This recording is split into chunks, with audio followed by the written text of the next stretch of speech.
ये आपके पास सवाल नंबर 1 दिया हुआ है। Evaluate a double integral of a rectangular reason problem. Evaluate I means integrate, double integral और आपके पास दिया हुआ है rectangular x plus 2y D A, यानी इसका हमें एरिया मालूम करना है। जब कि आप यहाँ देखिए x की वैल्यू इसने 0 से लेकर 2 तक आपके पास मेंशन कर दी है। जब आपके पास कोई वैल्यू मेंशन कर दी जाती तो ये सिंपल आपको पता होना चाहिए कि x की वैल्यू 0 से 2 तक है और y की वैल्यू 1 से 3 तक है। अब ये जो वैल्यू गिवन है लिमिट, वो आपने इंटीग्रेशन के अंदर अप्लाई करनी है।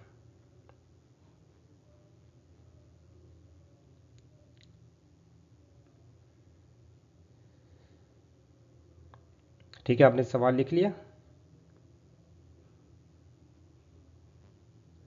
ओके, अब हम सवाल के आगे कंटिन्यू करेंगे। Write the integral with the limits since the region is rectangular. हमने इसकी लिमिट लिख दी है। देखो x की वैल्यू 0 से लेकर 2 तक थी, y की वैल्यू 1 से लेकर 3 तक थी, x प्लस का 2y। अब देखो अगर मैंने जो भी वैल्यू पुटअप की है, ये x है तो ये x मैंने dx बाहर लिख दिया, यहाँ पे y है तो ये यहाँ पे dy, जिसकी लिमिट पहले पुटअप होगी उसी हिसाब से हम उसमें लिखना है। अब आपने क्या करना है, ये वाला इंटीग्रेट पहले करना है, integrate with respect to y। जो इसका आंसर मिलेगा वो अगेन इसमें इंक्लूड कर देंगे, वो integrate with respect to x बन जाएगा। Integrate with respect to y, अब सबसे पहले मैंने इसका इंटीग्रेट निकालना है। ठीक है, 0 to 3 sorry 1 to 3 x plus का 2y dy। अब आप देखो ये इसकी प्रॉपर्टी से, अगर मैंने पहले इस नंबर को मैंने इसके साथ लिख दिया, इसको मैंने इंटीग्रेट इसके साथ लिख दिया, लेकिन हमें इंटीग्रेट किसका करना है, विद रिस्पेक्ट टू y करना है।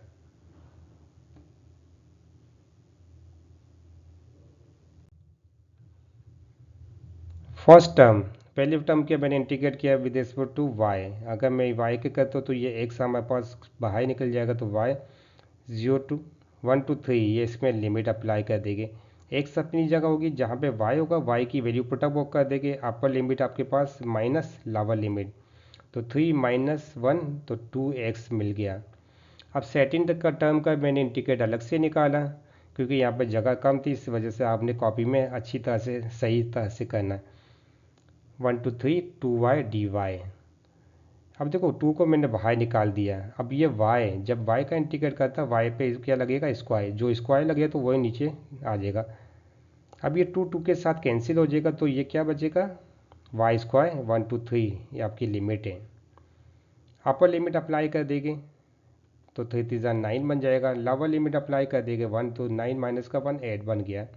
सो इन द इंटीग्रल बिकम्स, यानी जो हमने दोनों का x और y इसका इंटीग्रल्स निकाला है, पहले का हमारे पास मिला था 2x, दूसरे का हमने निकला 8, यानी हमने integrate with respect to y निकला तो 2x प्लस का 8।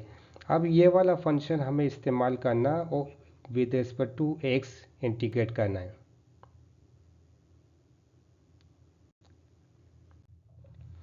यहाँ देखिए, integrate with respect to x, 2x plus का 8, पहले हमने इसको मल्टीप्लाई कर दिए तो 2x dx देन 8 dx, सही। अब देखो मैंने पहले फर्स्ट टाइम ये 2 को मैंने बाहर लिख दिया तो x है, तो x स्क्वायर अपॉन 2 आ जाएगा।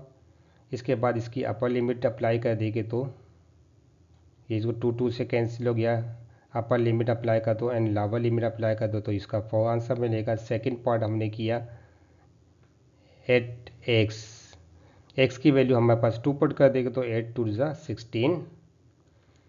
फाइनल आंसर, यानी हमने पहला जो वैल्यू आपके पास 4 निकला, दूसरा 16 निकला, तो फाइनल आपके पास इंटीग्रेट का आंसर मिला 820। अच्छा, कैलकुलेशन आप अपने दिमाग से करना, अगर कोई छोटी मोटी गलती हो जाए तो आपने जो सही निकाला वो सही तस्वुर किया जाएगा कि आपने सही किया है। यहाँ हो सकता कहीं ना कहीं मिस्टेक्स हो सकती है, लेकिन आप सवाल को 2 3 दफ़ा प्रैक्टिस करके देखना, ताकि आपको कॉन्सेप्ट क्लियर हो जाए कि आपने कहीं मिस्टेक्स नहीं की है।